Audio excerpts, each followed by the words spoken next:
Assalamualaikum warahmatullahi wabarakatuh. Halo guys, kembali lagi sama gue, Zata Amanisa Saputra. Gimana nih kabarnya? Sehat-sehat aja kan? Kalau iya, syukurlah.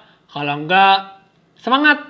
Karena kita bisa saling mengingatkan dengan memulai untuk menjaga kebersihan dan juga selalu menggunakan masker ketika pergi keluar rumah. Di sini, gue akan menjelaskan bagaimana ya peran Pancasila dalam menjadi dasar negara dan juga pandangan hidup bangsa.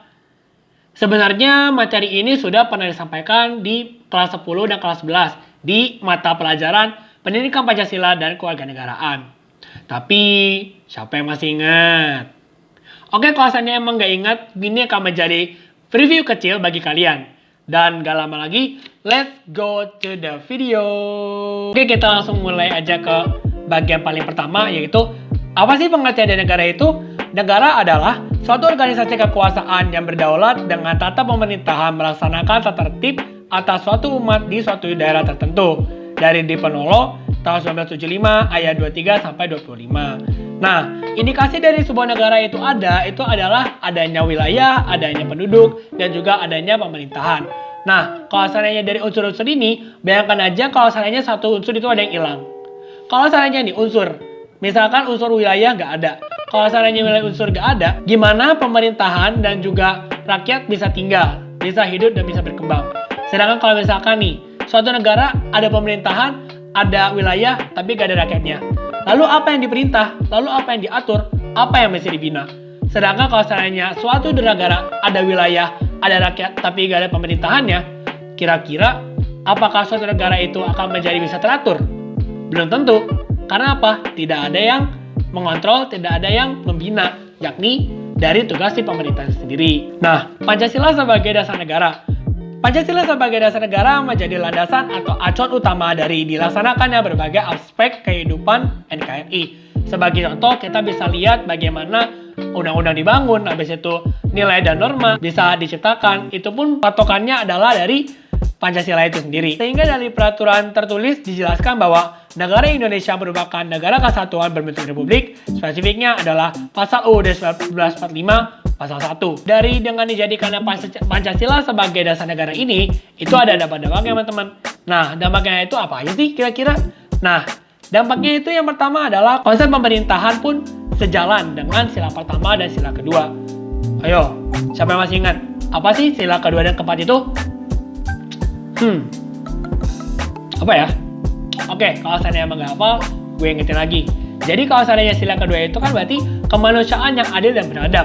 Sedangkan sila keempat adalah kerakyatan yang dipimpin oleh hikmat kebijaksanaan dalam permusyawaratan perwakilan. Sila kedua berarti kan intinya kemanusiaan. Yang di sila keempat berarti kan intinya adalah musyawarah dan mufakat. Jika diluruskan berarti pemerintah hendaknya dapat melakukan pemerintahan tetapi tetap memperhatikan berbagai jenis golongan masyarakat dan tetap melaksanakan pemerintahannya secara musyawarah dan mufakat sesama golongan pemerintahan maupun dengan rakyat-rakyatnya. Gitu. Yang kedua adalah penegasan pada pasal 1 ayat 2 UUD yang berbunyi kedaulatan berada di tangan rakyat dan dilaksanakan menurut UUD. Maka jelas maksud di sini bahwa Indonesia merupakan negara yang mengadu demokrasi konstitusional, bukan demokrasi rakyat yang lebih condong ke arah komunis. Cita-cita dari negara yakni untuk mewujudkan yang pertama ada kemerdekaan, yang kedua kesejahteraan, yang ketiga kebahagiaan, yang keempat keadilan, yang kelima kebahagiaan hidup, keamanan dan ketertiban, yang keenam adalah kekuatan, kebesaran dan kekuasaan negara. Nah, setelah itu ada tujuan negara. Tujuan negara ini sebenarnya itu sudah dijelaskan pada alinea keempat dari pembukaan Undang-Undang Dasar Negara Republik Indonesia tahun 1945. Jadi ya, kalau seandainya masih ingat, itulah dari cita-cita tujuan negara Indonesia sendiri. Kalau seandainya emang ingat, apa yo? Coba. Oke. Tanpa gue pikir panjang, gue akan jelasin aja dari tujuan dari negara Indonesia itu sendiri itu apa sih?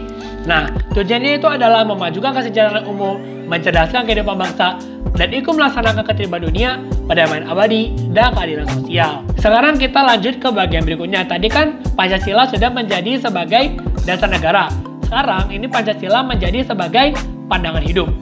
Kalau asalnya Pancasila sebagai pandangan hidup, Pancasila ini dianggap sudah menjadi nasional.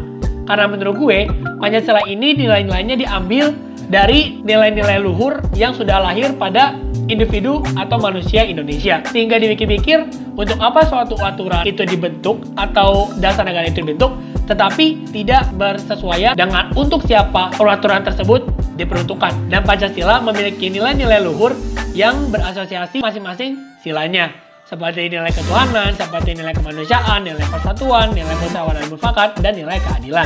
Kita sudah berada di poin terakhir, yakni implementasi Pancasila. Nah, implementasi Pancasila ini kayak gimana sih? Implementasi ini kita bisa bilang gampangnya sebagai penerapan. Nah, penerapannya dari Pancasila ini tuh kita bisa temukan banyak banget di aspek kehidupan kita. Nah, di aspek kehidupan kita ini masing-masing pun bisa berkorelasi nih dengan masing-masing 5 sila yang terdapat di Pancasila ini. Gak tahu susah sama pemikiran dari konsepnya. Oke, di sini gue akan memberikan contoh masing-masing dari tiap sila yang ada di Pancasila ini. Sila yang pertama adalah ketuhanan yang Maha Esa. Contohnya adalah beribadah tepat waktu dan juga mengingat selalu akan Tuhan di setiap kondisi kehidupan kita. Nah, bagusnya ketika kita sudah mengingat Tuhan di aspek kehidupan kita menjadi memiliki self control, kita bisa memiliki self manner yang baik, sehingga gak cuma punya hubungan yang baik dengan Tuhan, tapi juga kita lebih bisa memiliki respect yang lebih baik kepada orang lain. Yang kedua adalah sila kemanusiaan yang adil dan beradab. Gue ambil contoh adalah bagaimana kita harus men-treat atau memperlakukan anak yatim dengan baik. Misalkan dengan memberikan bantuan secara ekonomi, fisiologis, fisikal, dan mental. Itu juga bisa menjadi salah satu hal yang dapat menerapkan dari sila kedua Pancasila ini. Yang ketiga adalah persatuan Indonesia atau sila ketiga. Nah, contohnya adalah berteman dengan siapa saja tanpa memandang suku, agama, dan ras. Seperti yang kita bisa lihat, Indonesia itu sudah disusun dan terdiri dari berbagai macam suku. Jadi, daripada kita berpecah belah, mengapa kita tidak bersatu? Bukankah akan lebih bagus kalau kita bersatu dalam perbedaan? 7. Yang keempat adalah sila kerakyatan yang dipimpin oleh hikmat kebijaksanaan dalam permusyawaratan perwakilan. Kita ambil contoh yang sekarang sedang banget terjadi, sedang happening banget bahasanya, adalah kasus Omnibus Law, di mana suatu undang-undang yang diciptakan oleh pemerintah tetapi tanpa persetujuan dari rakyatnya. Dan yang kelima adalah keadilan sosial bagi seluruh rakyat Indonesia. Contohnya adalah menjunjung tinggi hak dan kewajiban dari masyarakat ekonomi kecil dan menengah. Seperti berkaitan dengan masalah Omnibus Law, di mana dari peraturan yang sudah berada di Omnibus Law ini banyak sekali hal yang merugikan, seperti pemangkasan hari kerja, setelah itu pencabutan hak untuk hak memohon PHK dihapus, dan lain-lainnya. Itu sudah sangat merugikan bagi para pekerja, sehingga dari itu harapannya adalah pemerintah tetap bisa lebih melek atau lebih memahami dan bisa lebih peka terhadap kondisi dari masyarakat kita. Di masa depan Indonesia bisa menjadi lebih baik lagi dalam regulasi pemerintah, dalam regulasi peraturannya, dan bisa lebih peka dan bisa lebih maju dan bisa lebih berkembang dan bisa lebih memperhati pada seluruh golongan masyarakat, baik golongan yang lebih tinggi maupun golongan lebih rendah, hingga sekali lagi masyarakat atau rakyat tidak dipandang berbeda di depan hukum, sehingga tidak terjadi lagi penyimpangan seperti ini. Dan cukup sekian dulu dari gue. See you in the next podcast. Thanks for listening and bye.